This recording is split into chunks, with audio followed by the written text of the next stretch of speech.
ഇന്നത്തെ ദിവസത്തിന് ഒരു പ്രത്യേകതയുണ്ട്. ഇന്നാണ് സ്വീഡനിലെ സെംലാർ ഡേ. അങ്ങനെ ഞാൻ മേടിച്ചു ഒരു സെംലാർ.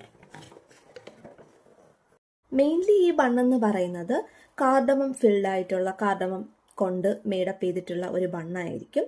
ഇതിനകത്ത് പൊതുവെ ആൽമണ്ട് ബട്ടർ പേസ്റ്റ് ആയിരിക്കും മോസ്റ്റ്ലി ഇതിനകത്ത് ഫില്ലിംഗ് ആയിട്ട് വരുന്നത്.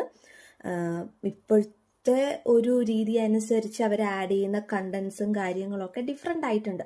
ആദ്യകാലത്ത് തുടങ്ങുന്ന സമയത്ത് ഇതിന് മുകളിൽ ഐസിങ് ഷുഗേഴ്സ് പോലുള്ള കാര്യങ്ങളൊന്നും ഉണ്ടായിരുന്നില്ല എന്നാണ് പറയുന്നത്. ശരിയാണോ എന്നറിയില്ല.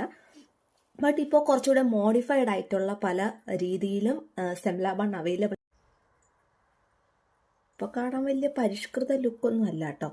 കാരണം ഇത് നല്ല കോൾഡ് കണ്ടീഷനിൽ ഇരുന്നിട്ട് നമ്മൾ വീട് വരെ എത്തുന്ന ഒരു ടൈം ആയതുകൊണ്ട് തന്നെ അതിൻ്റെ മുകളിലിട്ടിരുന്ന ഐസിങ് ഷുഗറൊക്കെ ഓൾറെഡി മെൽറ്റായി പോയിട്ടുണ്ട്.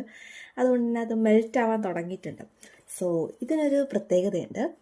ഈ ബണ്ണിൻ്റെ ചരിത്രം എന്താണെന്ന് വെച്ച് കഴിഞ്ഞാൽ, ഒരുപാട് വർഷങ്ങൾക്ക് മുമ്പ് സ്വീഡൻ ഭരിച്ചിരുന്നൊരു രാജാവ് ഉണ്ടായിരുന്നു, അഡോൾഫ് ഫെഡറിക് എന്ന് പറയുന്ന വ്യക്തി. അദ്ദേഹം ഒരു ദിവസം ഒരുപാട് മീൽ കഴിക്കുന്നതിൻ്റെ കൂട്ടത്തിൽ, ഒരുപാട് ഫുഡ് സെർവിങ്സിൻ്റെ കൂട്ടത്തിൽ ലാസ്റ്റായിട്ട് ഡെസേർട്ടായിട്ട് 14 സെംല ബൺ കഴിച്ചു എന്നാണ് പറയപ്പെടുന്നത്. ഇത് റൈറ്റ് ആണോ റോങ് ആണെന്നറിയില്ല എന്നാണ് ഹിസ്റ്ററി പറയുന്നത്. സോ അദ്ദേഹം അത് കഴിച്ചതിന് ശേഷം സമയത്തിന് ശേഷം ആൾക്ക് ശാരീരിക അസ്വസ്ഥം വരികയും അതിനുശേഷം സ്ട്രോക്ക് വന്ന് ആ രാജാവ് മരിച്ചു എന്നാണ് പറയപ്പെടുന്നത്. അപ്പം സോ ഈ ദിവസത്തെ ഇവിടെ ഫെറ്റിസ്റ്റാഗർ എന്നാണ് സ്വീഡിഷിൽ പറയുന്നത്, അതായത് ഫാറ്റ് ട്യൂസ്ഡേ. അപ്പോൾ മാർച്ച് 4 ഈ ദിവസം, അതായത് ട്യൂസ്ഡേ, ഈ ദിവസം എല്ലായിടത്തും ഈ സെംല ബൺ അവൈലബിൾ ആയിരിക്കും. ആക്ച്വലി ഒരു മെമ്മറിയുടെ ഭാഗമായിട്ട് ഉണ്ടായതാണെന്ന് വേണമെങ്കിൽ പറയാം. ഇപ്പോൾ കിട്ടുന്ന സെംല ബൺ യഥാർത്ഥ ട്രഡീഷണൽ സെംല ബണ്ണാണോ എന്ന് ചോദിച്ചു കഴിഞ്ഞാൽ ഉറപ്പ് പറയാൻ പറ്റില്ല. കാരണം ആ കാലത്ത് ഉണ്ടായിരുന്നതൊന്നും ഒരുപാട് മോഡിഫിക്കേഷൻസ് ഇന്നത്തെ സെംല ബണ്ണിന് വരുത്തി. ഒരു ക്രിസ്ത്യൻ രാജ്യമായതുകൊണ്ട് തന്നെ ഈസ്റ്ററിന് വേണ്ടിയുള്ള ഫാസ്റ്റിംഗ് തുടങ്ങുന്നതിന് തൊട്ട് മുന്നുള്ള ദിവസങ്ങളിൽ വളരെ റിച്ചായിട്ടും വളരെ ഫാറ്റ് കൂടിയതുമായ ഒരുപാട് ഫുഡ് സ്വീഡിഷുകാർ എടുക്കാറുണ്ട്.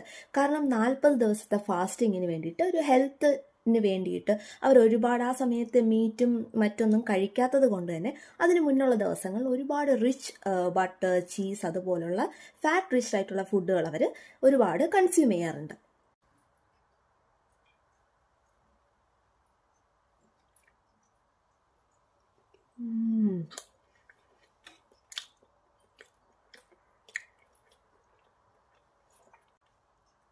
I think you can see ഇതിനകത്ത് ബട്ടറാണ്, സിനമൺ ബണ്ണാണ് യൂഷ്വലായി.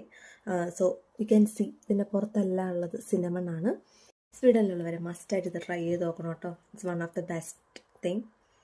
I really like it.